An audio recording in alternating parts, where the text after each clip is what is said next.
기적을 부르는 성수 사용법, 비오 신부님의 가르침 안녕하십니까? 지식과 지혜의 여정을 함께하는 여러분의 동반자입니다. 오늘 우리는 분주하고 때로는 불안한 현대 사회 속에서 마음의 평화와 안식을 가져다주는 아주 특별한 이야기에 귀를 기울여 보고자 합니다. 바로 가톨릭 신앙의 오랜 전통이자 강력한 영적 도구인 성수에 관한 이야기입니다. 혹시 최근 들어 마음 한구석에 설명할 수 없는 어둠이 깃든다고 느끼신 적이 있으십니까? 잠에서 깨어나도 개운하지 않고 무언가 보이지 않는 힘이 나의 평화를 앗아가고 있는 듯한 기분을 느껴보신 적은 없으신가요? 간절한 기도가 마치 보이지 않는 벽에 막혀 하늘에 닿지 않는 것 같은 답답함, 집안의 특정 공간이 유난히 무겁고 차갑게 느껴졌던 경험은 없으셨는지요? 만약 이러한 물음들 중 하나라도 여러분의 마음에 와닿았다면 오늘 이 이야기는 우연이 아닐 것입니다. 성령께서 혹은 성모님께서 바로 당신을 이곳으로 이끄셨을지도 모릅니다. 오늘 여러분께서는 반드시 알아야 할 중요한 메시지를 듣게 될 것이기 때문입니다. 이야기가 여러분의 마음에 울림을 주고 하느님의 은총을 나누고 싶은 마음이 드신다면 좋아요를 통해 그 마음을 표현해 주십시오. 그리고 이 메시지를 필요로 하는 다른 이들에게도 닿을 수 있도록 공유해 주시기 바랍니다. 여러분의 구독과 나눔은 이 채널에 더 많은 위로와 희망의 이야기를 피워내는 소중한 씨앗이 됩니다. 이 따스함을 함께 나누시는 모든 분들께 하느님의 크신 축복이 함께하기를 기도합니다. 오늘 우리가 나눌 지혜는 20세기 가장 위대한 성인 중 한 분으로 존경받는 피에트렐치나의 성비오 신부님께서 남기신 가르침입니다. 비오 신부님은 살아생전 악의 세력과 직접 맞서 싸우셨던 분으로 유명합니다. 그분의 영혼은 너무나도 강력하여 잠을 자는 동안에도 악마의 공격을 받았지만 그 고통 속에서도 수많은 영혼을 구원하셨습니다. 사람의 가장 깊은 생각까지 꿰뚫어 보시고 평생을 순명과 고통 속에서 하느님께 헌신하셨기에 하늘은 지상의 극소수에게만 허락된 영적인 비밀들을 그에게 맡기셨습니다. 그 중에서도 성수를 올바르게 사용하여 삶의 진정한 기적을 불러오는 법에 대한 강력하고도 구체적인 가르침이 있습니다. 이것은 단순히 성수를 뿌리는 행위에 대한 이야기가 아닙니다. 악으로부터 우리를 보호하고 가정의 영적 건강을 회복시키며 보이지 않는 틈으로 스며드는 질병과 우울의 문을 닫고 나아가 재물의 축복까지 끌어당기는 구체적인 장소와 시간에 대한 지혜입니다. 잊지 못할 한 이야기가 있습니다. 어느 날 밤 비오 신부님은 수도원 자신의 방에서 잠자리에 들 준비를 하다가 무서운 환시를 보게 됩니다. 몇 해 전 자신이 축복해 주었던 한 젊은 여성의 집 주위를 악마가 어슬렁거리고 있는 모습이 영혼의 눈으로 보였던 것입니다. 그 여성은 기도를 멈추고 신앙을 잃어가고 있었지만 그녀의 할머니는 독실한 신자였습니다. 할머니는 비오 신부님의 가르침대로 집 현관과 손녀의 침실 창문 틀에 성수를 뿌려두었습니다. 환시 속에서 악마는 그 보이지 않는 경계를 넘으려 애썼지만 번번이 실패했습니다. 분노한 악마는 문설주를 향해 보이지 않는 공격을 퍼부었지만 결코 안으로 들어갈 수 없었습니다. 식은땀을 흘리며 창백한 얼굴로 잠에서 깬 비오 신부님께 동료 수사들이 무슨 일이냐고 묻자 그는 이렇게 말했습니다. 믿음으로 사용하는 성수는 악마들이 견딜 수 없는 보이지 않는 불과 같다. 어떤 성벽보다도 견고하지만 반드시 그들이 가장 들어오고 싶어하는 아픈 곳에 두어야만 한다. 바로 이 가르침이 오늘 우리가 함께 나눌 비밀입니다. 지금부터 여러분은 밤사이 기적을 불러오기 위해 어느 곳에 성수를 두어야 하는지 배우게 될 것입니다. 이를 통해 보이지 않는 존재로부터 가족을 보호하고 막혔던 경제의 흐름을 다시 여는 길을 찾으며 하느님으로부터 오지 않은 에너지로부터 우리의 몸과 영혼을 정화하는 방법을 알게 될 것입니다. 마지막에 전해드릴 내용은 가장 중요하고 강력한 비밀이 될 것입니다. 왜 많은 사람들이 성수를 사용하면서도 여전히 영적인 공격에 시달리는지, 왜 당신의 기도가 아직 응답받지 못했는지를 설명해줄 열쇠가 될 수 있기 때문입니다. 이제 잠시 눈을 감고 상상해 보십시오. 오늘 밤 당신의 작은 믿음의 행위 하나가 당신의 온 가족을 지키는 방패가 된다면 어떻겠습니까? 비오 신부님은 눈에 보이지 않는 것을 보셨습니다. 그분은 어떤 장소나 사람을 가리키며 저곳에는 하느님께 속하지 않은 무언가가 있다고 말씀하시곤 했습니다. 많은 이들은 육체적 질병을 의미한다고 생각했지만 신부님은 오직 하늘의 눈으로만 감지할 수 있는 어두운 현존, 영적인 속박에 대해 말씀하고 계셨던 것입니다. 신부님이 가장 아끼셨던 영적 무기는 복잡하거나 비싸거나 구하기 어려운 것이 아니었습니다. 그것은 바로 겸손하고 단순하며 많은 이들이 그 가치를 잊고 지내는 성수였습니다. 신부님은 특히 영혼이 가장 취약해지고 악의 공격이 가장 교묘해지는 밤 시간에 성수를 두어야 할 특별한 장소들이 있다고 가르치셨습니다. 악은 항상 소리를 지르며 들어오지 않습니다. 때로는 불안, 불면증, 원인 모를 질병, 끊이지 않는 가정불화, 우리를 지치게 하는 혼란스러운 꿈의 형태로 스며듭니다. 혹시 당신의 안식처였던 집이 이제는 무거운 짐처럼 느껴지지는 않으십니까? 어떤 방은 유난히 무겁고 잠자리에 들기 전 기도를 마치고 나면 오히려 잠들기 어렵지는 않으신지요? 한밤중에 누군가의 기척을 느끼고 깨어났지만 아무도 없었던 경험은 없으십니까? 이것은 우연이 아니라 영적인 경고 신호입니다.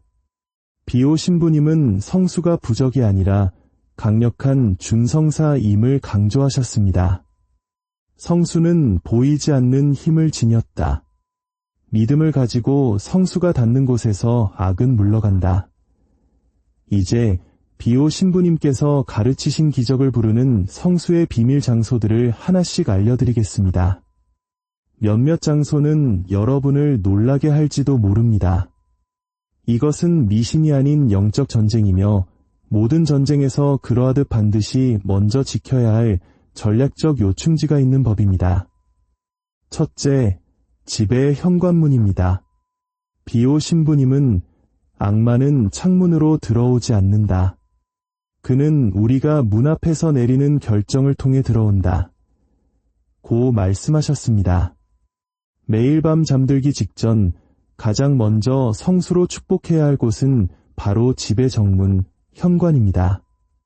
아파트든 주택이든 심지어 작은 방 한 칸이라도 당신이 드나드는 그 문은 영적인 통로입니다.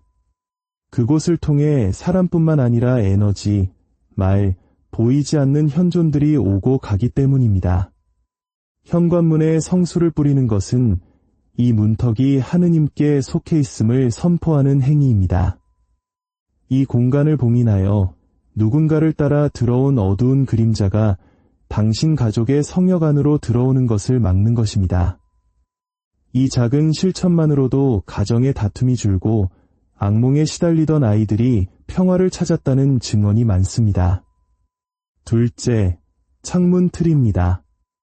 구약시대 이스라엘 백성이 죽음의 천사가 지나가도록 문설주에 어린 양의 피를 발랐던 것을 기억하십니까?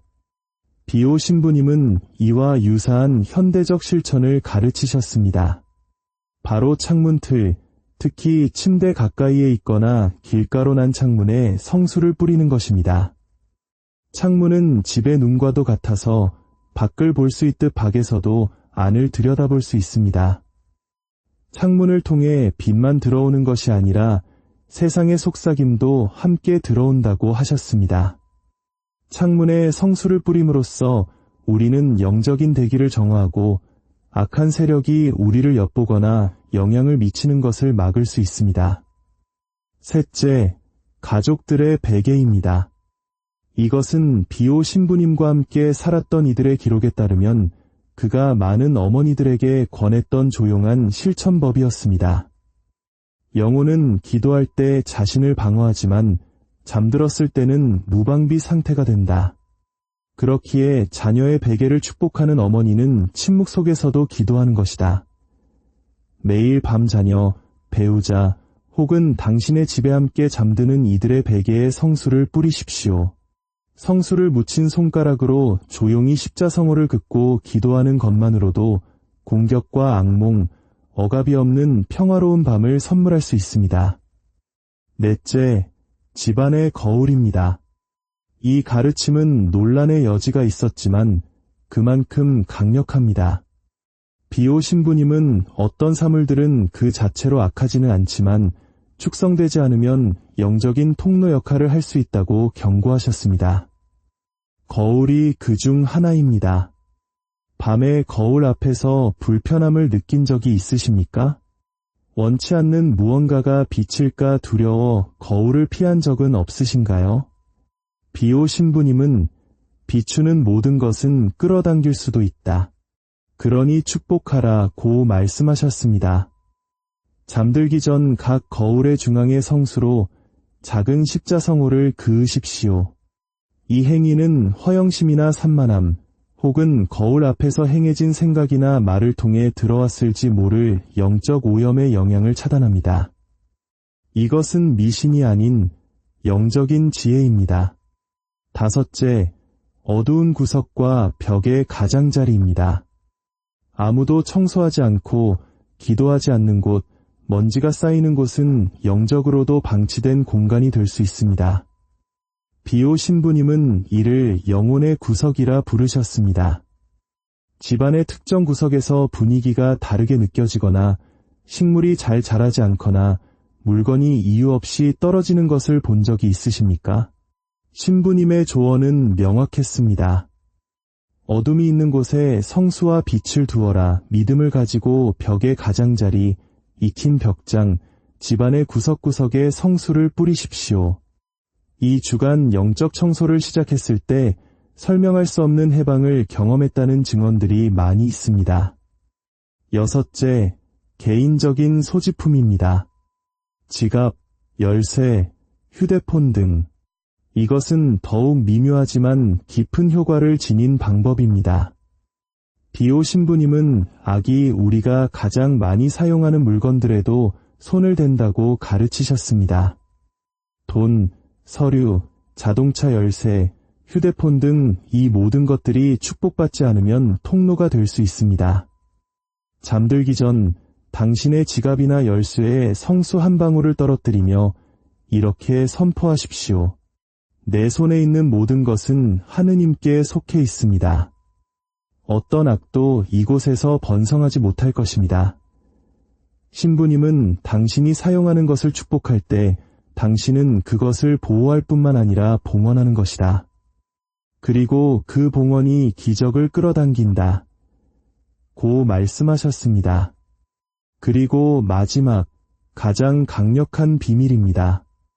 비오 신부님은 성수를 두어야 할 가장 중요한 장소는 집이 아니라 바로 당신 자신 안에 있다고 하셨습니다. 바로 당신의 심장입니다. 매일 밤 잠들기 전 침묵 속에서 당신의 가슴에 성수로 십자성호를 그으십시오. 당신이 보호받는다면 당신의 온 집이 보호받을 것이기 때문입니다. 비오 신부님은 모든 것이 어둡게만 보일 때 자신을 방어하는 법을 묻는 이들에게 이렇게 말씀하셨습니다. 그대의 몸을 성전으로 축복하라. 그대의 마음을 검으로 축복하라. 그대의 영혼을 방패로 축복하라. 그러면 악이 결코 그대를 건드리지 못할 것이다. 이제 여러분은 이 비밀을 알게 되었습니다. 단순히 아는 것만으로는 충분하지 않습니다. 이제는 행동할 시간입니다. 지금까지는 어째서 집이 영적으로 무방비 상태였는지, 의 기도가 열매를 맺지 못했는지, 의 축복이 막힌 것 같았는지 이해하게 되셨을 겁니다. 하지만 이제 당신은 영적인 권위를 가진 자리에 섰습니다. 오늘 밤부터 성수 7일 기도 여정에 여러분을 초대합니다. 앞으로 7일 동안 단 하루도 빠짐없이 잠자리에 들기 전 성수병을 들고 조용히 기도하며 비오 신부님께서 가르쳐 주신 이 장소들에 성수를 뿌리십시오. 현관문, 창문틀, 가족의 베개, 거울, 어두운 구석, 개인 소지품, 그리고 당신의 가슴에. 이것은 단순히 물건을 적시는 행위가 아닙니다. 당신의 집을 봉헌하고 악에게로 향하는 영적인 문을 닫으며 당신과 당신의 집이 오직 예수 그리스도께 속해 있음을 선포하는 것입니다. 각 장소마다 마음을 다해 짧게 기도하십시오. 저는 이 장소를 하느님께 봉헌합니다. 모든 악은 물러가고 그리스도의 빛이 이곳을 다스리소서. 그리고 모든 장소에 성수를 뿌린 후 매일 밤 잠들기 전 잠시 침묵 속에 앉아 이 기도를 바치십시오. 주 예수님, 당신의 고귀한 피로 저의 집을 덮어주소서. 악마가 발붙일 곳 없게 하시고 수호천사들이 저희 문을 지키게 하소서. 평화가 돌아오고 기적이 시작되게 하소서. 아멘. 만약 당신이 이 도전을 받아들이신다면 댓글에 이렇게 적어주십시오. 비오 신부님의 도전에 동참합니다. 이것은 단순한 문장이 아니라 하늘을 향한 당신의 약속이자 결단입니다. 당신의 댓글을 본 다른 이들도 용기를 얻게 될 것입니다. 이제 모든 것을 하느님 손에 맡기는 깊은 기도로 오늘 여정을 마무리하겠습니다. 지금 계신 곳에서 잠시 눈을 감고 편안히 숨을 쉬십시오. 그리고 이 진리를 마음으로 들으십시오. 당신은 혼자가 아닙니다. 당신의 집은 무력하지 않습니다. 하느님께서 당신을 보고 계시며 이곳으로 이끄셨습니다. 당신의 믿음이 비록 겨자씨처럼 작을지라도 그 믿음은 산을 옮기기에 충분합니다. 이제 저와 함께 영혼 깊은 곳에서부터 이 기도를 바쳐주십시오. 주님, 이 거룩한 순간에 저의 집과 몸과 마음과 영혼을 당신 손에 맡겨드립니다. 저의 평화를 훔쳐가는 모든 방과 모든 구석, 모든 그림자를 당신께 내어드립니다. 어둠이 있던 곳에 당신의 빛이 들어가게 하시고 침묵이 아팠던 곳에 당신의 현존이 머물게 하소서. 주님, 당신의 평화가 저를 지키는 보이지 않는 방패가 되게 하소서. 오늘 저는 저의 집을 당신께 봉헌합니다. 오직 당신만이 이곳을 다스리시며 어떤 악도 번성하지 못하고 어떤 원수도 머물지 못함을 선포합니다. 당신의 권능으로 이 장소를 축복하시고 당신의 사랑으로 모든 것을 정화하소서. 매일 밤 성수를 놓을 때마다 당신께서 저와 함께 하심을 기억하게 하소서. 우리 주 그리스도를 통하여 비나이다. 아멘. 이제 눈을 뜨고 다시 한번 숨을 쉬십시오. 그리고 믿으십시오. 비록 즉시 보이지 않더라도 주위의 모든 것이 아니라고 말할지라도 당신이 믿을 때 기적은 이미 시작되었습니다. 오늘의 이 거룩한 도전을 충실히 따르십시오. 믿음으로 당신의 집을 지킬 때 하느님께서 그곳을 당신의 현존으로 가득 채워주실 것을 믿으십시오. 다음 메시지에서 다시 뵐 때까지 미카엘 대천사가 당신의 문을 지키고 성모 마리아께서 당신의 꿈을 지켜주시며 성비오 신부님께서 매일 밤 당신을 위해 전구해 주시기를 빕니다. 평화가 여러분과 함께하길